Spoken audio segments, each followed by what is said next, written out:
Right, okay. So, need a haircut. Trying to keep a little bit of length on top to show, to hide the fact that I'm thinning. Ooh. But anyway, little bit of a video for you tonight. Didn't do one the weekend because I was busy with other things. Actually, I was in London. I planned on going up and back in one day. Ended up getting a little bit boozy in a Gordon Ramsay restaurant and ended up getting a hotel right by the Sea Life Centre or whatever it's called, the aquarium there. Lovely day in London. Showed the boy the fishes, loved that. What else?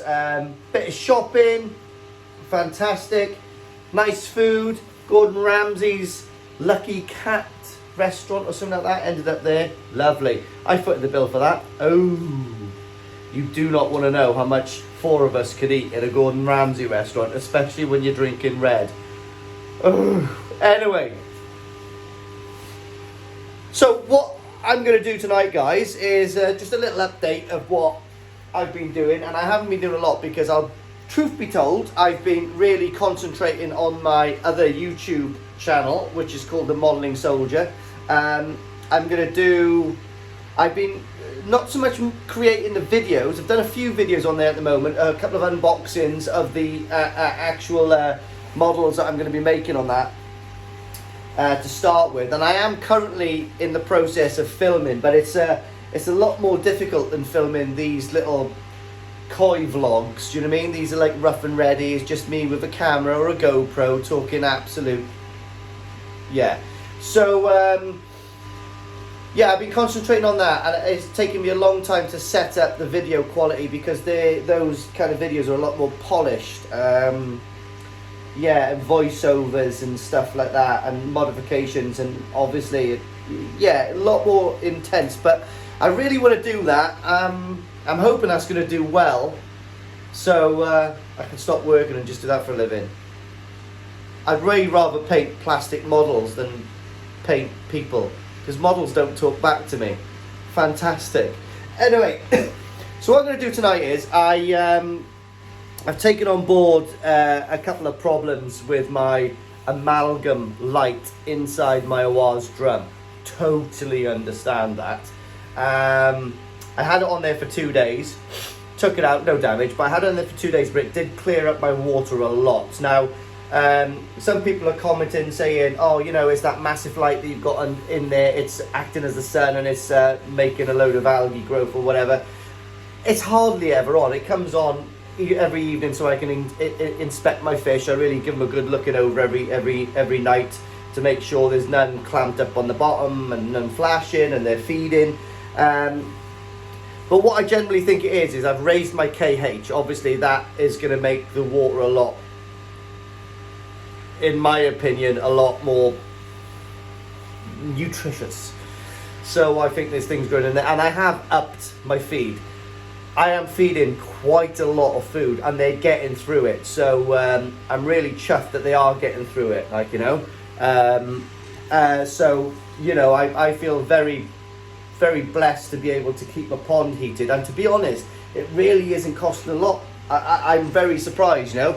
That cover I've made has worked absolutely fantastic, and the investment on that 17.5 kilowatt air source heater, which was absolutely depressing when I done it, is actually paying off, because I can't imagine, excuse me, I'm really snobs, I can't imagine like heating a 2,000 gallon pond with like a 2 or 3 kilowatt cloverleaf heater. That would be impossible. But I don't know exactly, because I haven't got the voltage meter in here, but you know, my house is probably using about £3 worth of electric, £4 maximum a day, and that's for my pond and all my house. And trust me, my missus and boy is at home all day as well. So, and I'm on one of those stupid pay-as-you-go meter things, because that was on here when I came in here, and the tariff is higher than that. So I generally think the pond's probably costing me £1.50 a day, even when the temperatures are dropping down to, like, you know, 0. It's going to be 0 tonight because it's about 2 degrees now. and there ain't a cloud in the sky. So as a soldier, I know for a fact it's going to get cold and it's going to be minus tonight, but doesn't really affect the bills that much. So, oh, I've got to calibrate my Blue Guardian. Okay, so I might do that in a minute as well. Anyway, so what we're going to talk about is I had a massive idea of what I can do for my UV light. Now, I'm going to spin you around in a minute. I'm going to explain. Before I glue all this up, I'd like loads of comments to see if it's going to work. I can't see why it's not going to work, but let me spin you around and show you what I've done, or what I'm going to do. So the first thing I'm going to do is have a slurp of this. One a night. Actually, last week my missus was away, right? And one can of Budweiser that big took me 3 nights to drink. I'm such a gypsy. I just can't chuck beer away, but I have like 1/3 of it one night, another third of it, and then I had to finish it off the night after. I'll be honest with you, the night after was a little bit flat, but you know what I mean, waste not, one not. Anyway, here we are, guys. So this is my idea now, right, guys? So we've got a lovely bit of pipe here, right? This is my return to go into the pond. This, in the end, splits into 2, and it goes each side of the pond.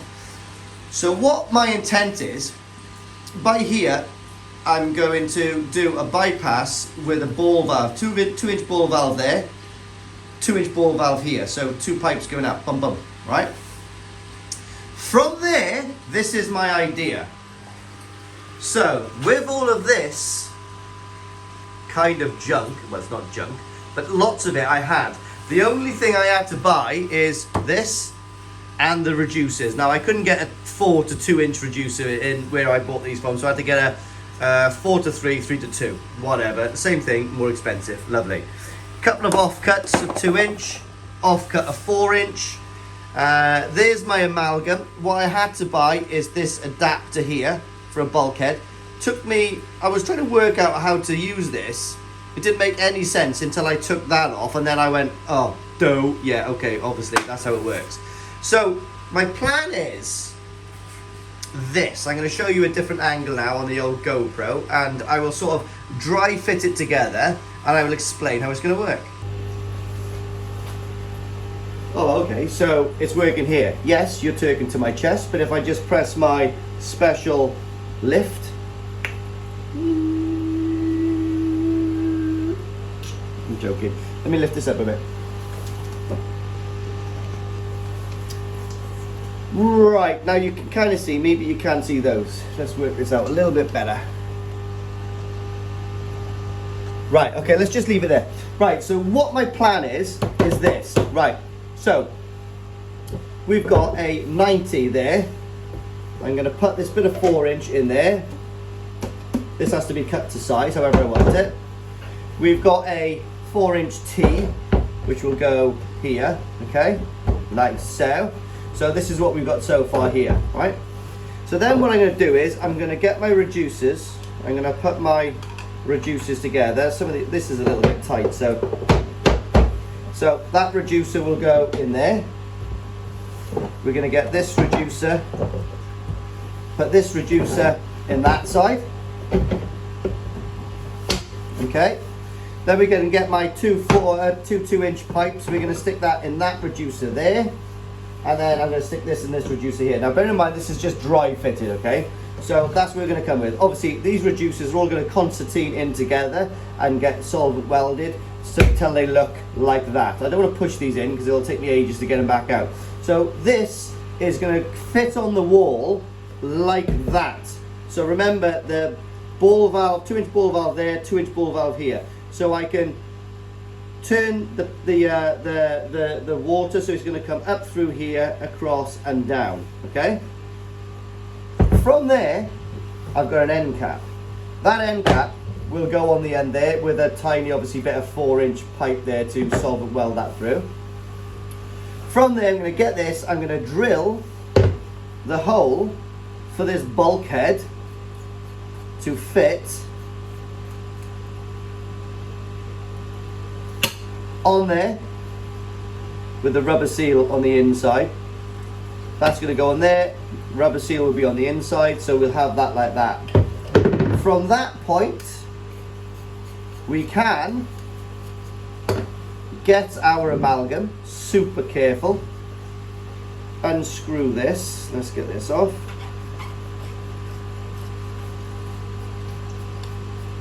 So this is the fitting I got from Cotswold Coy again, not that I'm getting paid from, but that's where I got it from.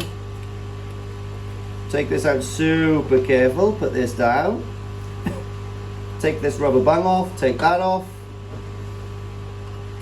Excuse me. And then what we do is, we put that section on there. Okay, so the rubber bung is back on. This will go straight back through. We push this to accept into the... no, done it wrong. Sorry, my mistake. Idiot. That goes that side. The rubber bung goes on there. Excuse my mistake, guys, but no one is perfect. Right, so then that gets pushed back up there. Then this goes over the top with a bit of pressure.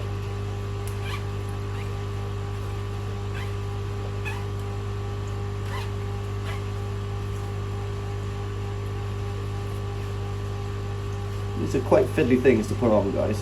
You've got to sort of push in, obviously bearing in mind that you've got something glass in your hand. So then that's the amalgam there. So then this will come off. Obviously that's what's going to sandwich in against this. Then, oh, we've got a cleaning cycle. Then this will basically effectively be sealed inside this 4-inch unit. Okay, and yes, that's the score, and that is how, guys, I'm gonna make my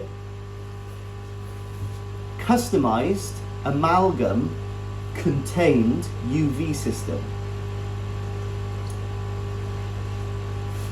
Rock on, Tommy. So yes, people are gonna go, oh my god, it's PVC. I don't think it's compatible with UV. Well, it's gonna be, because I don't care. I don't care if it damages the inside of this little bit of epoxy pipe. As long as it's not damaging my $4 filter, I don't mind. Yes, I could just go and buy my own unit, but this is cool. It's gonna work. I know it's gonna work. I'm pretty sure it's gonna work. And it's something I built myself again. It's cool. I don't have to, you know, like I said, I think it cost me another 30 quid. I think it was 30 quid to get one of those and the reducers. I had everything else. So effectively, instead of buying a £200-300 UV contained system, I've just made out of 30 quid with everything that I had lying around, and I'm still using my amalgam, so I'm really happy. And I've got a lovely spare bit of wall there, and I think this will actually look really cool there as well. It'll look the dog's bollocks. So we're still retaining our cool grey look. So next video, I'll probably show you it up and running. Now I've got all the bits here now, so it's all ready to go. I've worked out everything. So all I got to do is a little bit of drilling, a little bit of chopping, a little bit of gluing, and a little bit of plugging things in, and well, it should work. And I only need to put one more ball valve on, to be honest. Because what I am going to do is, obviously, these are 1 valves here that I can just shut off, which will shut off any flow going that way. It'll go, this will come out. I'll put it straight up into the UV, across and straight down into the UV. So the only thing I've got to do really is put another ball valve the other side. Hopefully I've got enough room. I'll definitely have enough room. So yeah, happy with that. So it's going to work like a charm, I know it is. So that is going to be my unit. Yeah, lovely. Lovely, so that will fit basically, let's have a little look at the length of it. So that's going to go there. So by the time I put my UV in, that would be about there. So, oh mate, I've got to cut this. It's going to be really nice and compact. So basically, it's going to be tiny. So it's going to be really neat. So basically, this tube isn't even going to be there. This is going to be just glued straight up. Well, a small gap in there. That'll go straight into there. Boom, boom. It's going to be a tiny little unit that'll just fit there. And that is my, that's going to be my UV. And obviously I'm going to have enough room as well. I might actually have the amalgam going in this way so I can unscrew it and take it out. It'll be a bit easier than taking it out that way. Lovely. Happy days. Yeah, so guys, thanks for watching this little video. Not a massive video, do you know what I mean? But hey, it's something better than nothing. And still got a lot of things to do in here, but like I said, man, I'm such a busy man at the moment. Like, work is mental, my boy is mental, my missus loves to make love. Sometimes it's hard to find time to yourself, especially to do the pond. But truth be told, the pond is doing amazing. Like, the fish are fantastic. We'll have a little walk around now and I'll show you it when I drink my beer. And the light's working fantastic. But let's have a look at the fish quick. Yeah, so here's a fish, guys. Let's, oh God, I hate that. Let's take this off. Oh, look at the steam coming off that. So yeah, fish are looking lovely. Look at the steam coming off that. How wicked is that? Wicked, wicked. Jungle is posse. Absolutely fantastic. Trust me, guys, those things are growing like good uns. Everything's good in the hood. The little grow ones are coming on. Absolutely fantastic. Water parameters are great. There's my grow and show Hyatt Surrey. Hope everyone's fish is okay. I have been talking to a few people and they've been telling me that their fish is actually feeding like a good one. So that's fantastic. Little dummy. Believe it or not, the fish do play with that. But look at my little grow and shows. Look, those little tiny fish I bought off Keith from Coy Water Barn. I mean, like, what, they were 15 quid each. They're probably a lot more than that now. Excuse the steam, guys, but my fish do like to be warm. We've got some good current in there at the moment as well. So I've got like 2 returns. And I've got 3 returns actually. So I've got the return from the skimmer the return from the skimmer is pushing out 7,500 a litre, I guess, an hour. And then we've got the 30,000, which is probably on 15. So we've got some good movement in that water. Fantastic. My little Ginnerin Goshki there. I can't remember where that's from, but it's from a very good farm. And I got that from Exclusive Koi. And also that little show, that little Sankey down there is from Exclusive Koi, and I believe that is Taniguchi. Love that name, Taniguchi. Proper. Yeah, but they're all good, guys. And like I say, they are feeding. They're probably consuming one of those a week. Do you know what I mean? Which I suppose is not a massive amount, but I feel like it is a massive amount. Look at the steam, mate. Oh, 18 degrees. You'd think it was boiling, wouldn't you? Lovely. Absolutely lovely. So guys, it's going to be cold tonight. Get those covers on your pond. And I'll catch you in the morrow.